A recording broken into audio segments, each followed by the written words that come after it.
Welcome in science class. Hope you all are fine and doing great. Let's start lesson 6 exercise today. I think you have read the chapter carefully and understand it well. Exercise भी try की होगी आपने. So let's start. First is the microorganisms like bacteria and dash spoil the food. ऐसे कौन से organism हैं microscopic organism जो food को स्पॉयल करते हैं? एक तो बैक्टीरिया और दूसरा कौन सा होता है? Fungus. It's fungi. Second, insects make their home in dash and dash places, dark and moist places. कहाँ पे इंसेक्ट्स अपना घर बनाते हैं? जहाँ पे डार्कनेस होती है, लाइट नहीं होती, और जो प्लेसेस क्या होते हैं? थोड़े से मॉइस्ट होते हैं, गीले होते हैं. Enzymes can be harmful because they can cause dash of fruits and vegetables. Enzymes हमारे लिए यूज़फुल तो हैं ही बिकॉज वो फ्रूट की राइपनिंग में हेल्प करते हैं, और हमारे लिए हार्मफुल हैं. क्यों है हार्मफुल? क्योंकि वो फ्रूट को ओवर राइप करके ख़राब कर देते हैं. Because they can cause over ripening of fruits and vegetables. Snacks like biscuits and chips should be stored in dash jars. Biscuit और चिप्स जैसे मटेरियल को हमें कौन से जार्स के अंदर डाल के रखना चाहिए जहाँ पे एयर के कांटेक्ट में वो ना आए? Airtight jars. The growth of microorganisms slow down at dash temperature. Temperature high करना पड़ेगा या लो करना पड़ेगा? माइक्रो ऑर्गेनिज्म की ग्रोथ को स्टॉप करने के लिए लो करना पड़ेगा. फ्रिज के अंदर जैसे लो टेम्परेचर होता है, वहाँ पे माइक्रो ऑर्गेनिजम्स की ग्रोथ नहीं होती है, लेस होती है. Yes. Next is the true false. First, growth of bread moulds on bread indicates that it has get spoiled. अगर फंगस लग जाती है ब्रेड के ऊपर, the name of the fungus is bread mould, तो क्या होता है कि इससे क्या पता चलता है कि ब्रेड जो है वो ख़राब हो गया है? Yes, it's true. Vinegar is used as preservative. सिरका जो है, जिसको हम एसिटिक एसिड भी कहते हैं, विनेगर, ये एक प्रिजर्वेटिव की तरह यूज़ करते हैं. और हम किस में यूज़ करते हैं? पिकल्स में maximum. Yes, it's true. It is safe to drink unpasteurise milk. अगर हम पास्चराइजेशन नहीं करते मिल्क का, क्या वो मिल्क हमारे लिए सेफ़ है ड्रिंक करना? फॉल्स, क्योंकि उसमें बैक्टीरियाज रह जाते हैं. We can eat more than the required quantity. भूख से भी ज़्यादा खाना चाहिए? जितना रिक्वायर्ड हो उससे ज़्यादा खाना चाहिए? नहीं, it's false. We may eat spoiled food rather than wasting it. हमें फूड को क्या कर देना चाहिए? ख़राब कर देना चाहिए? हमें स्पॉइल्ड फूड खा लेना चाहिए? नहीं, फॉल्स. हमें स्पॉइल्ड फूड कभी नहीं खाना चाहिए. Next, tick the correct option.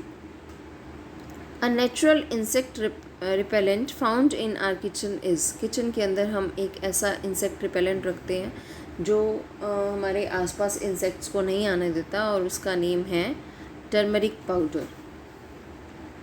आप कहीं पे भी टर्मरिक पाउडर का छिड़काव करते हैं आसपास, तो वहाँ इंसेक्ट्स नहीं आते. Dry foods like cereals and nuts are preserve bye.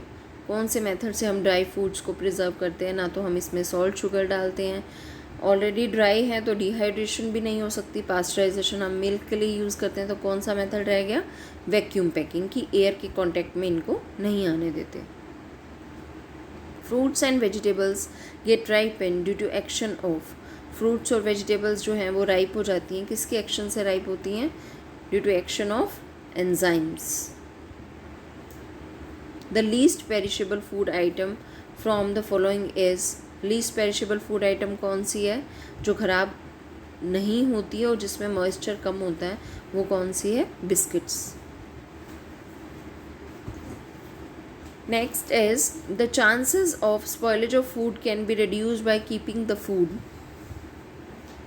Spoilage of food को हम कैसे रिड्यूस कर सकते हैं? कहाँ रख के? मॉइस्ट करके, वार्म करके, ओपन कंटेनर्स में रख के, या लो टेम्परेचर पे? Right answer is at low temperatures.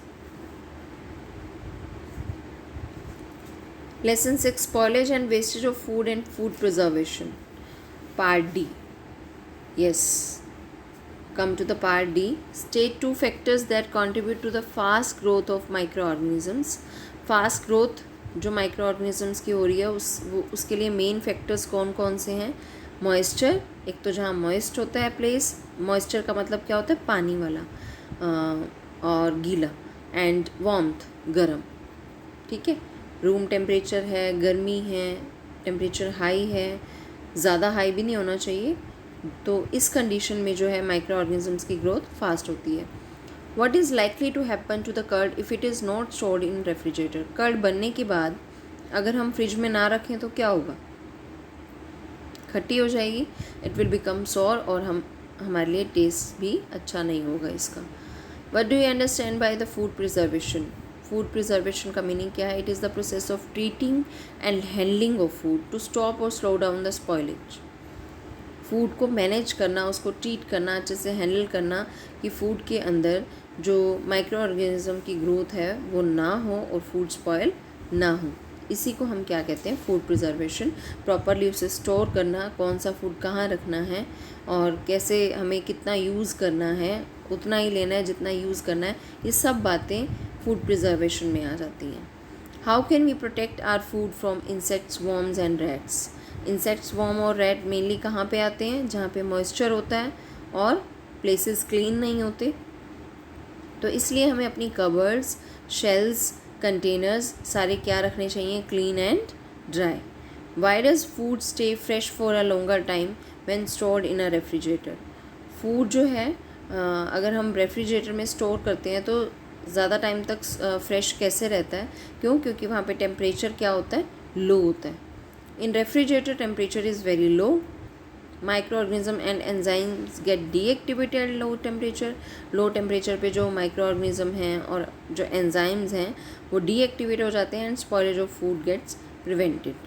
और अगर enzyme deactivate हो गई तो वो enzyme जो है वो food को ख़राब नहीं करते, ठीक है, और हमारा food spoil होने से बच जाता है, right?